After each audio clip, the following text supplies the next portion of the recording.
Hello दोस्तों, स्वागत है आपका नई क्लास में नए टॉपिक के साथ में। आज हम बात करने वाले हैं दो धारावाही चालकों के बीच लगने वाला जो बल है उसका क्या व्यंजक है उसको सिद्ध करने वाले हैं, क्योंकि ये व्यंजक बहुत इंपॉर्टेंट है, आपके पेपर में पूछा जाता है। देखो यहाँ पर पूरी डेरिवेशन है, छोटी सी डेरिवेशन है, उसको समझाऊंगा, लेकिन उससे पहले आपको चित्र पता होना चाहिए। तो हम क्या करते हैं, यहाँ पर दो धारावाही चालक ले लेते हैं। हमने क्या ले लिए, दो धारावाही चालक ले लिए। हम इसको कुछ नाम दे देते हैं। मान लो ये बिंदु पी ये धारावाही चालक है पी क्यू, ये धारावाही चालक है आर एस। ठीक है, मैंने क्या कर दिया, मैंने कुछ नहीं किया, बिल्कुल सुकून से बैठो, शांति से बैठो। मैंने दो धारावाही चालक लिए, एक को पी क्यू नाम दे दिया, एक को आर एस नाम दे दिया।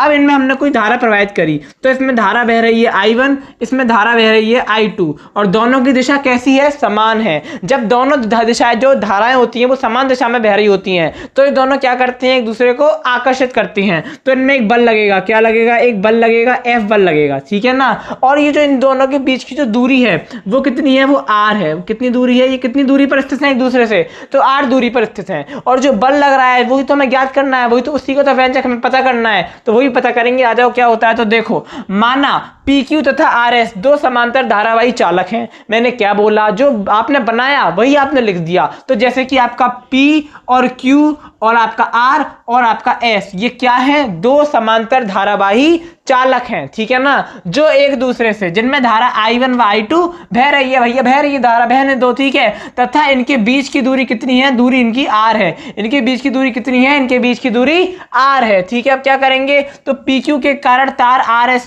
के किसी बिंदु पर उत्पन्न चुंबकीय क्षेत्र, यानी कि PQ के कारण RS पर, PQ के कारण RS पर जो उत्पन्न चुंबकीय क्षेत्र है वो कैसे निकालेंगे, तो समझो कैसे निकालेंगे। हम जानते हैं B1, हम जानते हैं चुंबकीय क्षेत्र क्या होता है, B होता है, लेकिन हम क्या करेंगे, इसको B1 कह देंगे, B ना कह के B1 कह देंगे। तो B1 is equal to mu 0 upon में 2 पाई I1 अपॉन में R। हमने I1 इसलिए किया क्योंकि इसमें कौन सी धारा बह रही है, आपके P और Q में I1 बह रही है। ठीक है, तो हमने यहाँ पर I1 कर दिया। अब क्या करेंगे, तथा RS को प्रति लंबाई L पर लगने वाला बल क्या होता है। देखो आपने पढ़ा है F इज इक्वल टू क्या होता है, देखो ध्यान से देख लेना, जहां भी बैठ के इस क्लास को देख रहे हो बोल बोल के पढ़ो, बोल बोलोगे तो चीजें आसानी से होंगी, याद होंगी। तो F इज इक्वल टू आपने क्या पढ़ा था, F इज इक्वल टू होता है IBL साइन थीटा। आपने ये पढ़ा है, आपने ये पढ़ा है, आप ये जानते हो, तो आपको क्या करना है, तो FIBL साइन थीटा होता है। ठीक है, F is equal to IBL sine theta होता है। अब आप क्या करोगे, I नहीं लिखोगे, I की जगह पर I2 लिखोगे। ठीक है,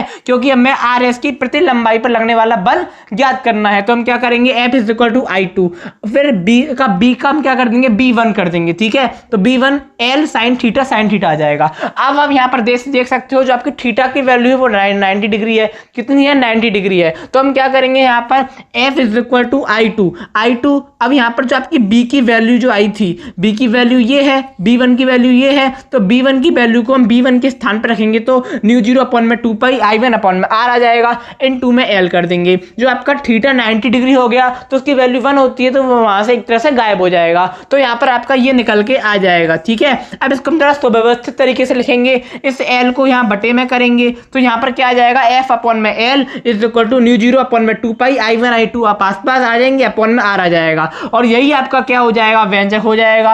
अगर आप इस व्यंजक को थोड़ा और अच्छे तरीके से लिखना चाहो तो आप लिख सकते हो F is equal to mu 0 upon में 2 पाई I1 I2 अपॉन में R, और आप यहाँ पर L कर सकते हो, उसको आप ऐसे भी लिख सकते हो। ठीक है, और कभी कभार हो सकता है कि जो आपकी लंबाई है वो एकांक में हो या प्रति मीटर हो, ठीक है, प्रति एकांक मीटर हो, इस प्रकार से हो सकता है। तो जो आपका L है वो वहां से क्या हो जाएगा, जो आपकी L की वैल्यू है वो 1 हो जाएगी, तो आपका L गायब हो जाएगा वहां से। तो आप लिख सकते, वहां पर क्या लिख दोगे, वहां से L हटा दोगे, और आप ऐसे भी लिख सकते हो। ठीक है ना, तो आप कैसे भी लिख सकते हो, मतलब आपकी लंबाई वहां से हट जाएगी, तो आप कैसे भी लिख सकते हो, ये दोनों आपके सही है, चाहे ऐसे लिखो चाहे ऐसे लिखो। ठीक है, आशा करता हूँ कि आपको समझ में आ रहा होगा। यही आपका क्या है, यही आपका दो समांतर धारावाही चालकों के बीच लगने वाला बल का व्यंजक है, जो हमको सिद्ध करना था। बहुत इंपॉर्टेंट डेरिवेशन है, आपके पेपर में बार बार पूछे जाने वाली डेरिवेशन है, आप इसका स्क्रीनशॉट ले सकते हो।